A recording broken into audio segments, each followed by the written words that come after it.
K D cinema 1 ತಿಂಗಳೂ ಆಗಿಲ್ಲ ಇನ್ನೂ ಬಂದು. ಈ 30ಕ್ಕೆ ಅಂದರೆ ಇವತ್ತು ಆ, ಶನಿವಾರ 30.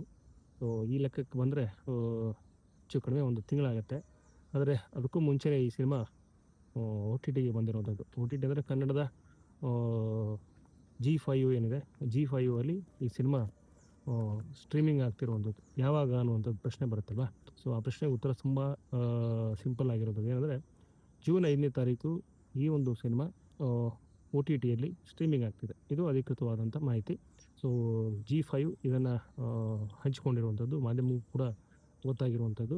ಸೊ ಇದು ಒ ಟಿ ಟಿಗೆ ಸಂಬಂಧಪಟ್ಟದ್ದು ಮಾಹಿತಿ. ಸೊ ಸಿನಿಮಾದ ಬಾಕ್ಸ್ ಆಫೀಸ್ ಕಲೆಕ್ಷನ್ ಭಯಂಕರ ಆಗಿದೆ ಅನ್ನುವಂಥದ್ದು ಮಾಹಿತಿ ಸಿಗುತ್ತೆ. ಸೊ ಸಿನಿಮಾದ ಪಾರ್ಟ್ 2 ಯಾವಾಗ ಬರುತ್ತೆ ಅನ್ನುವಂಥದ್ದು ಕೂಡ ಈಗಾಗಲೇ ಗೊತ್ತಾಗಿರುವಂಥದ್ದೇ.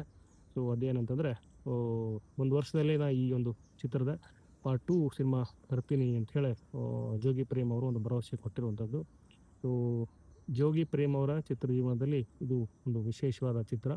ಇನ್ನು ಧ್ರುವ ಸರ್ಜಾ ಅವರ ಲೈಫಲ್ಲೂ ಕೂಡ ಇದೊಂದು ಬೇರೆ ಥರದ ಸಿನಿಮಾ, ಬೇರೆ ಥರದ ಅಪ್ರೋಚ್ ಇರುವಂಥ ಸಿನಿಮಾ. ಲಾಂಗ್ ಮಚ್ಚು ಹಿಡಿದಂಥ ಮೊದಲ ಸಿನಿಮಾ ಅಂತ ಹೇಳ್ಬೋದು. ಇನ್ನು ರೇಷ್ಮಾ ನಾನಯ್ಯ ಈ ಚಿತ್ರದಲ್ಲಿ ಸಾಕಷ್ಟು ಅದ್ಭುತವಾಗಿ ಕಾಣಿಸ್ಕೊಂಡು ಅದ್ಭುತವಾಗಿ ನಟನೆ ಮಾಡಿರುವಂಥದ್ದು. ರಮೇಶ್ ಅರವಿಂದ್ ಅವರ ಒಂದು ಅಪಿಯರೆನ್ಸ್ ಈ ಸಿನಿಮಾದಲ್ಲಿ ಬೇರೆ ಇದೆ. ರವಿಚಂದ್ರನ್ ಕೂಡ ಇಲ್ಲಿ ಒಬ್ಬ ವಿಶೇಷವಾದ ರಾಜಕಾರಣಿಯಾಗಿ ರಮೇಶ್ ಅರವಿಂದ್ ಅವರ ಸ್ನೇಹಿತರಾಗಿ ಕಾಣಿಸ್ಕೊಂಡಿರುವಂಥದ್ದು. ಸಂಜಯ್ ದತ್ ಹಾಗೆಯೇ ಶಿಲ್ಪಾ ಶೆಟ್ಟಿ ಇವರ ಒಂದು ಖದರ್ ಈ ಸಿನಿಮಾದಲ್ಲಿ ಭಯಂಕರವಾಗಿರುವಂಥದ್ದು. ಸೊ ಸಿನಿಮಾದ ರಿವ್ಯೂ ಪ್ಲಸ್ ಇದೆ, ಹಾಗೆಯೇ ಬಾಕ್ಸ್ ಆಫೀಸ್ ಒಂದು ಲೆಕ್ಕಕ್ಕಿದೆ ಅನ್ನುವಂಥ ಮಾಹಿತಿ ಕೂಡ ಬರುತ್ತೆ. ಸಿನಿಮಾ ನೋಡಿದವ್ರಿಗೆ ಈ ಸಿನಿಮಾ ತುಂಬ ಇಷ್ಟ ಆಗುತ್ತೆ. ಸುದೀಪ್ ಅವರ ಒಂದು ಅಪಿಯರೆನ್ಸ್ ಲಾಸ್ಟಿಗೆ ಬರುವಂಥದ್ದು, ಅದು ಪಾರ್ಟ್ 2ದ ಲಿಂಕು ಅನ್ನುವಂಥದ್ದು. ಪಾರ್ಟ್ 2 ಹೇಗಿರುತ್ತೆ ಅನ್ನುವಂಥ ನಿರೀಕ್ಷೆ ಇದೆ. ಇನ್ನು ಒ ಟಿ ಟಿಲಿ ಯಾವ ಥರದ ಇದು ಕಮಾಲ್ ಮಾಡುತ್ತೆ ಅನ್ನುವಂಥ ಪ್ರಶ್ನೆ ಇದೆ. ಥಿಯೇಟ್ರಲ್ಲಿದ್ದಾಗ ಅದರ ಕ್ರೇಜ್ ಬೇರೆ, ಒ ಟಿ ಟಿಗೆ ಬಂದ ಮೇಲೆ ಅದರ ಕ್ರೇಜ್ ಬೇರೆ.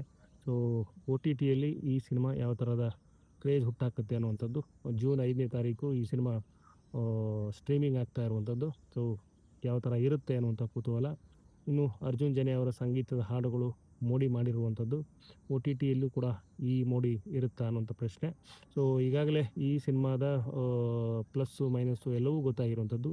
ಸಿನಿಮಾ ನೋಡದೇ ಇರೋವರು ಒ ಟಿ ಟಿಯಲ್ಲಿ ಈ ಚಿತ್ರವನ್ನು ನೋಡ್ಬೋದು, ನೋಡಿ ಮೆಚ್ಕೋಬೋದು. ಆ ಥರ ಇದೆ ಕಂಟೆಂಟು.